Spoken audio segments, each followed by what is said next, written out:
Well, here it is, part 2 of the rambling and rantings of a lunatic this evening. It's the 22nd of September, 2021. It is still Wednesday night, without my damn glasses. It's 7:37 at night. We were trying to see Roseman, California. Okay, so, talking about the movie Contact and about alien contact and everything else going on.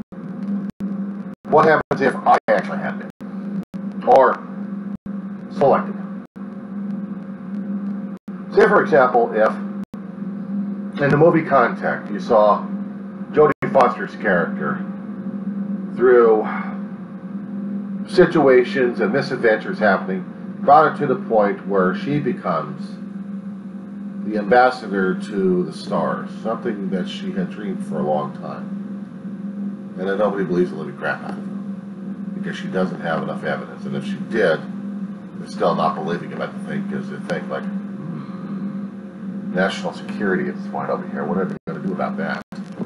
Brush it aside because we don't want to hear about it. There was a Star Trek Next Generation episode in there.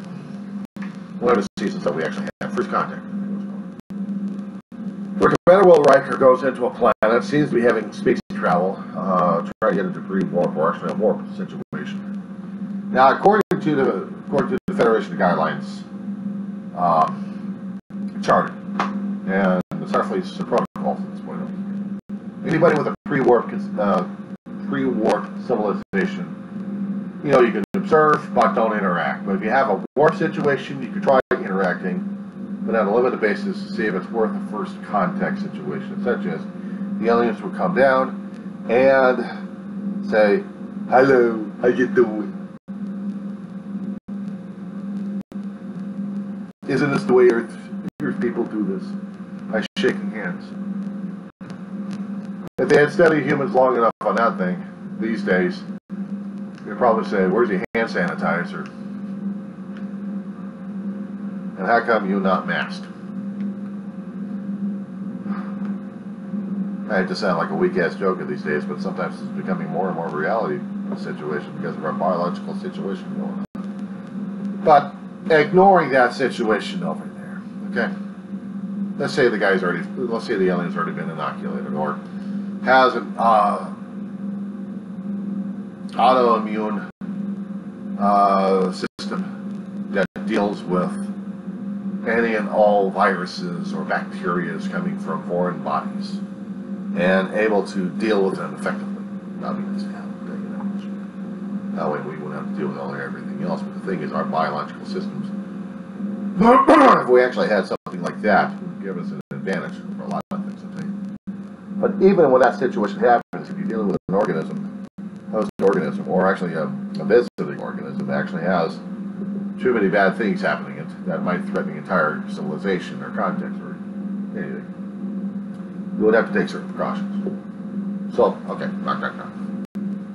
How you doing? Let's talk.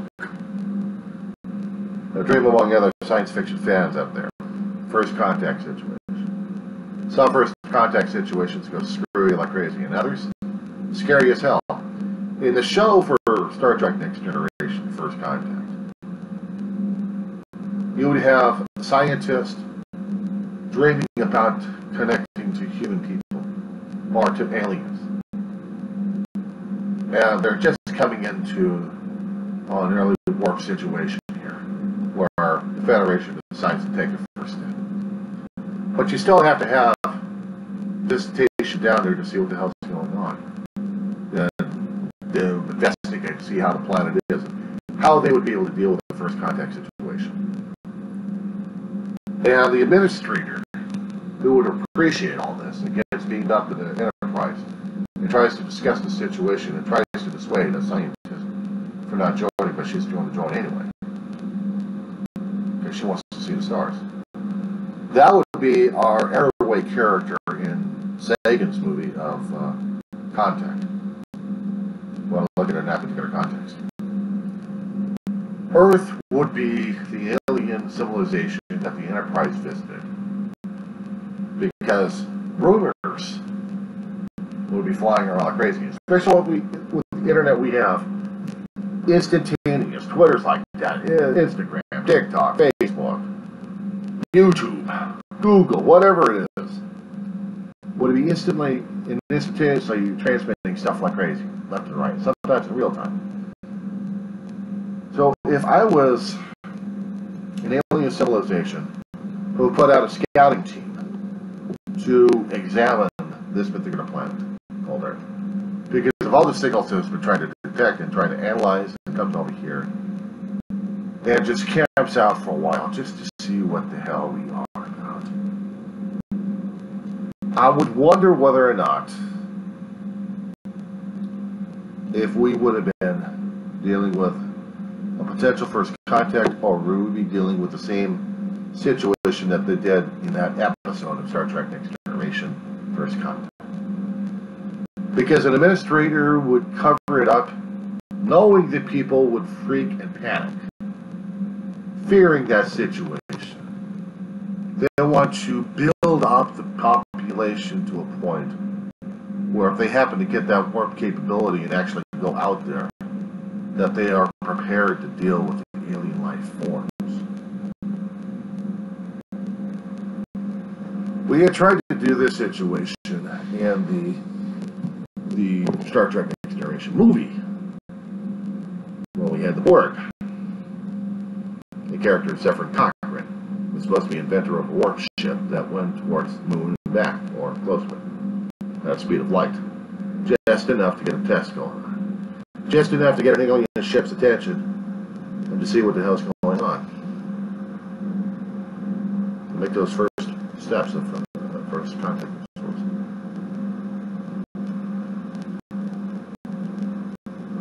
And looking at that, that would be very historic. Because then you'd have the next 100 years of the Vulcans dealing with the humans and having cultural differences left and right. The Vulcans being long-living, the humans short-spanned. Well, Vulcans would still have a hell of a time trying to deal with humanity. But then understanding that humanity still wants to explore the universe, because we just had the universe knocking on our door by the Vulcan ship landing on the Earth and extending a hand to the astronaut who just went out there in space. The first contact of that is more acceptable to a lot of people, a lot of fans out there, because we'd like to see that happening. The movie of Carl Sagan's work out of his book would be a little bit of a counter on that one. I'm not saying that there was a show out there, Star Trek Enterprise, Mirror Universe, that would demonstrate something uglier, because it would be. Only if we were an empire doing conquering left and right, and we saw the alien race coming down here, and it's like, yay, candy! Raid the candy store, let's see what they got here. Start in the universe and tear it a place out of it. Because if we're dealing with a first contact situation at this point over here, we got to know what the hell we're dealing with these days. With a lot of books, a lot of material out there, we think we would be ready for this thing. If they actually came knocking through the damn door and saying, Candy Graham from Mongo. From Mongo? What kind of Candy Graham are we dealing with? Candy Graham from Mongo, the planet Mongo. That's all we need. Emperor Ming's out there trying to conquer us again. Now, no, we're not going to get in that kind of situation. Because if the aliens were smart enough, they'd look at us and figure us out.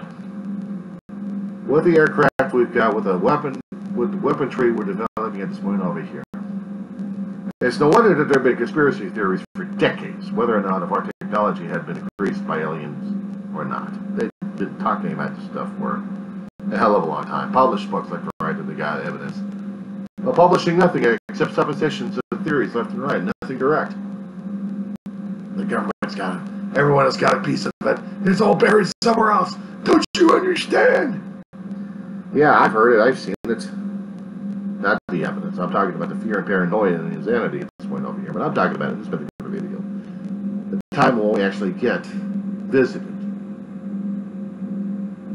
Are we going to be able to deal with it or not? Are we going to be able to deal with it or not? Let's just say we're going to be supposing we're going going to be able to deal with it. Let's just say, outside, this city, actually the little hamlet of Rosamond, 30,000 plus people right next to Edwards Air Force Base. Who wouldn't want the huge tract lands of Antelope Valley just to come down here to see what the hell's going on over here?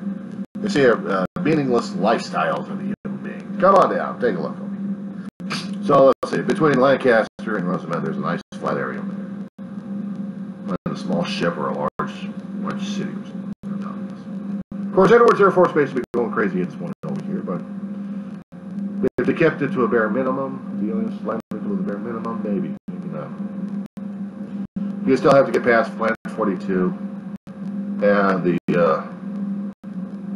air traffic control systems over there to monitor half the west coast in the first place. Southland anyway.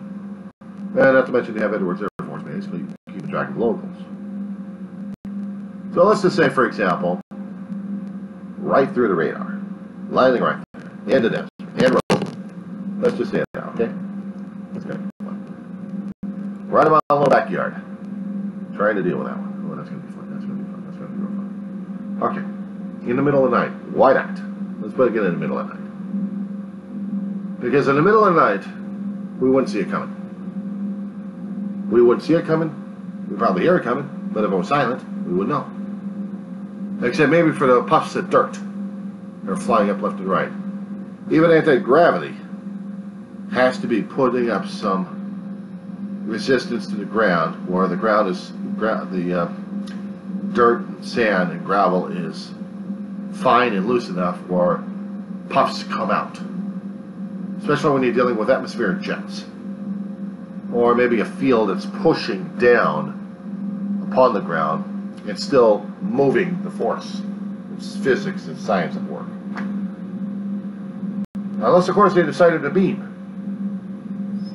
That's a little transportation beam. Instant here, instant there. And then you have your landing party. And if you're a landing party at this point over here, you probably did your homework. Hopefully. You'd already tested out the planet's atmosphere. You already tested out the biological organisms in there. You already found out that there's a way to screen this stuff. Let's just say if you already have. Let's say that your system has a way of dealing with it. So you're walking around. You're looking at the ground. You're taking soil samples, but you also want to deal with human interaction. Late at night, safest way, capture or actually see someone walking around, trying to talk to them. Maybe. During the daytime it would have been better because you would have a hell of a lot of human interaction at this point over here, but then if you're going to be avoiding immediate contact or contact of any sort, major contact, nighttime's always the one. People are always talking about the nighttime landings because if you're somebody coming from out of town over here, you don't want to scare the living crap out of people left and right. Especially if you're coming in with a ship that's so unearthly of origin of any sort. There's no way for people to understand that one. Unless, of course, you got a big, huge, smoking starship or of sorts, maybe a huge saucer or something to land down. Scare the hell out of people. Small saucer would get in here, no problem. So you're walking around with an atmospheric suit that looks like, well, I don't know, looks like an atmospheric suit with a helmet and pack and protective garment. And also depending upon the form and shape that your host organ, actually your visiting organism, actually has. Gelatinous, or shelled, who knows? Who knows what kind of biology we're dealing with here? Physiology, for that matter. Now, let's just say we're dealing with the bias of humanity, okay? Let's just say, for example, that we are dealing with a humanoid figure. Just to be biased about it, okay? I mean, we could do the unbiased and use our imaginations left and right, but let's use the bias that we have over here for the example, shall we? You're walking around, you're looking, you're taking scans left and right. Your scans may be or may not be interfering You're doing a non-interference recon here. You're listening and you're watching. You're using your instrumentations to gather personal interactions left and right. Maybe set up a visual telescope of sorts, camera system to examine straight through walls and see how people are living. Of course, in space you could have been doing this already. Maybe you've had a finite scanner system to look through walls, but you want to go for the interaction at this point over here. Who's not going to be jittery? Who's going to be jittery at this point over here? Who's going to be experiencing the thing and who's not going to be experiencing the thing? Now, here's the thing. We have been so used for, God knows how long, for a century, roughly. Now we've been doing costumes of aliens. We've been doing costumes of aliens of all sorts. We've put them on screen, we've put them on news media, we've put them as cosplays, we've gone to conventions. We would not be freaked out as humanity of seeing someone with a cosplay in the middle of the night, in the middle of the desert, as much. Unless, of course, they were on a photo shoot that us human beings would be thinking about at that point. And we wouldn't be. Because most of the time we'd be considering about the internet or television or sleeping during that time, or maybe getting ready for work. We do have night owls out there that work during the middle of the night.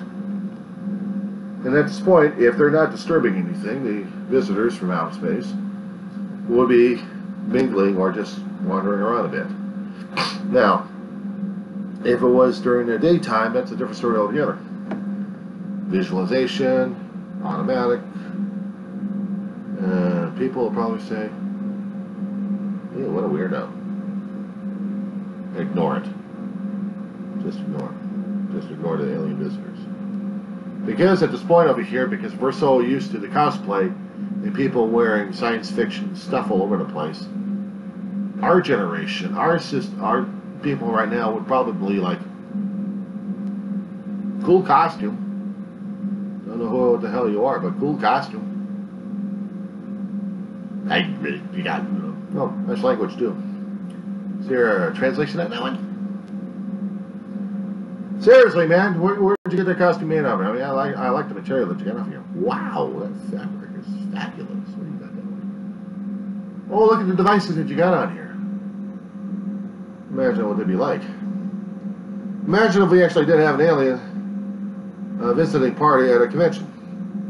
Easiest place for the aliens to go to. Easiest place. Because this would give the aliens a little bit more example of what humanity is like. Physically, they would blend in like crazy.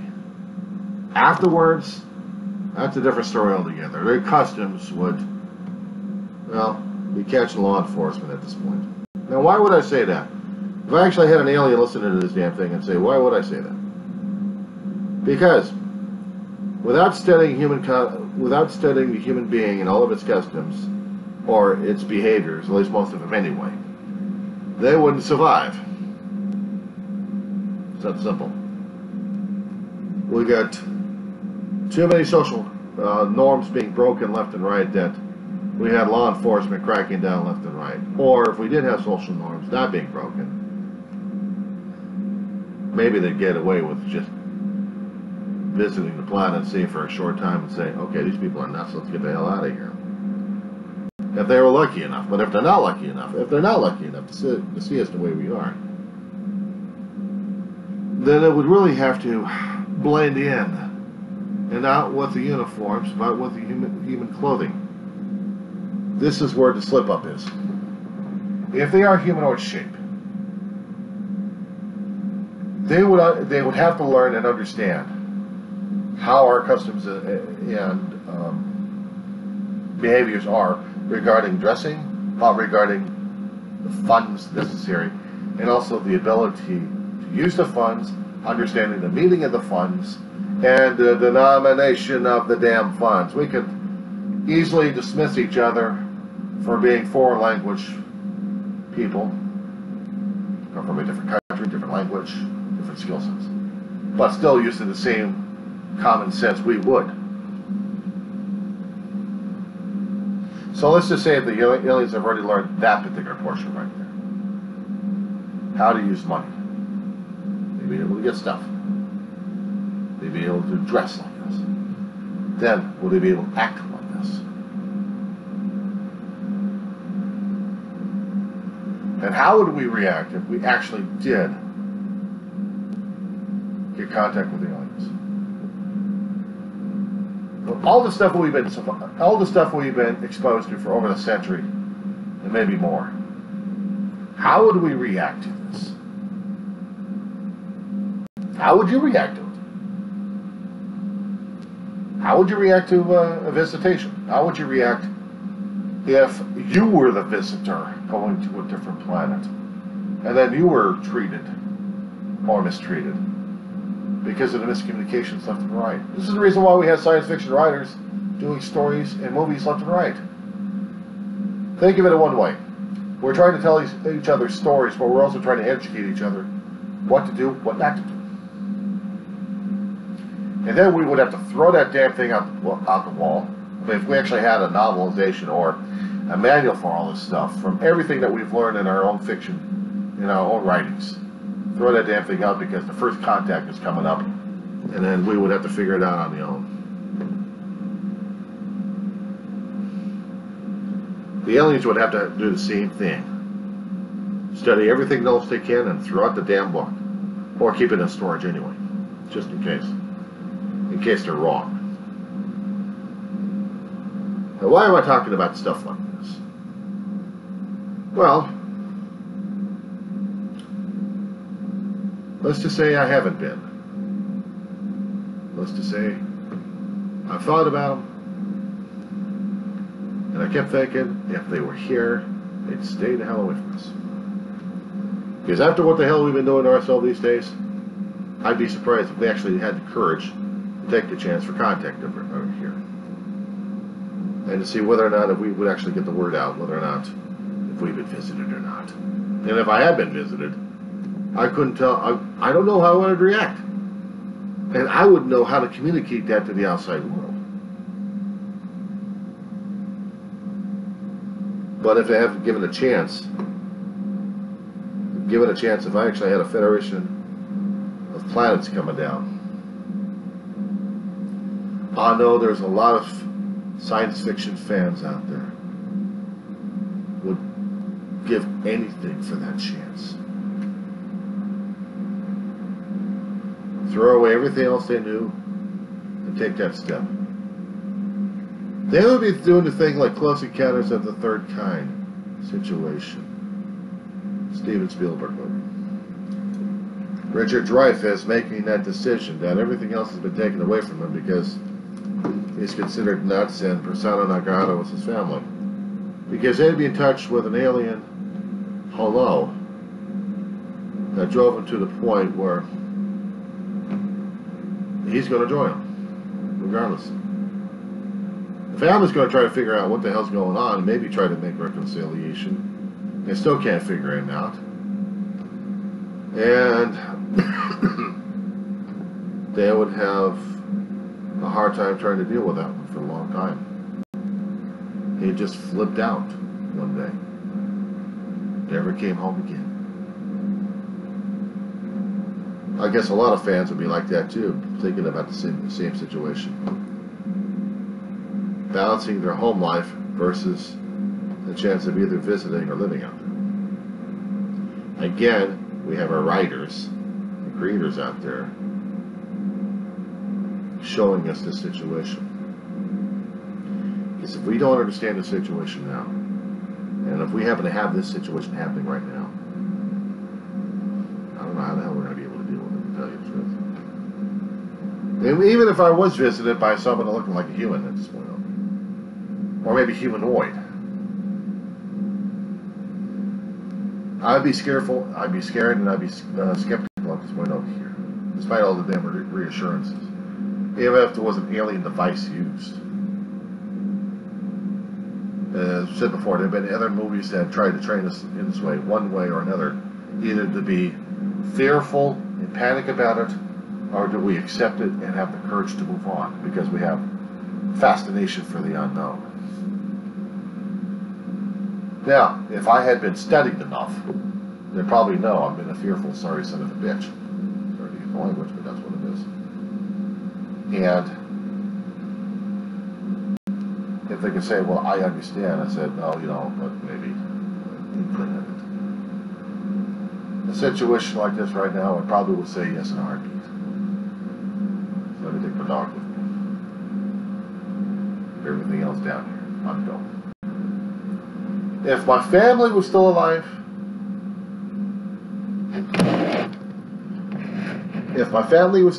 I'd probably say no. Because I wouldn't want to disappoint them, and they wouldn't want to they won't want me to be disappointed either. Come on, John, you're a changeling. No, Dave, I'm family. You'll miss your opportunity. I already had an opportunity. If this was it, then just meeting him was fine.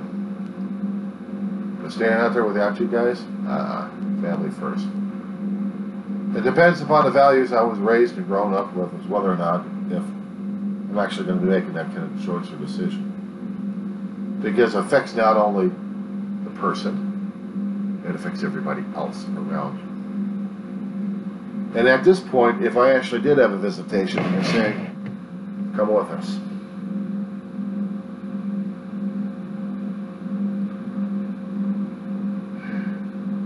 I am so stuck right now. That would be the hardest choice for me to do, is leave the ashes behind and see the future. What limited lifetime I have left. Or stay with the ashes and still become shadows and dust like everyone else. Losing the opportunity of seeing something that I've never seen before. Even if it's just see the Earth as it is, floating in space. Hopefully without seeing all the space junk around it. But seeing the majesty of the universe. It just floats there. Airless vacuums in space. Complete with deadly dangers and excitement. And whether or not we're actually going to survive the thing or not probably would scare me if the aliens actually came through a black hole. I don't relish the idea of being squished into a singularity and coming right back out and seeing whether or not I'm going to be alive or not. But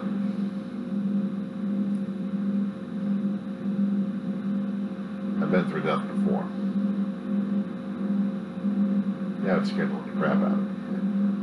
But that. I just wanted to get this off my chest tonight. Nothing special. Just had to get this stuff off my chest. Because eventually, if this happens to make its way out there in the universe, and broadcast, think of as an intrepid explorer still looking at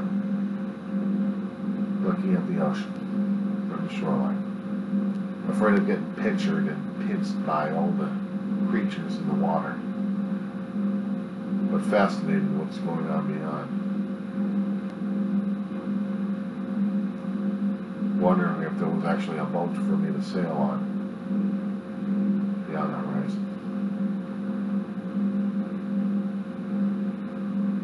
And to see if there's no more crabs out there or anything else like that with the pinchers ready to tear me apart. Something else probably tearing me apart, give me nightmares. But then if I'm not ready to face the nightmares, then I'm not ready to grow yet in life. I'm not ready to grow. Or maybe I'm already past it, I don't know. But we'll see what happens. Just a little bit of a music for the midwife.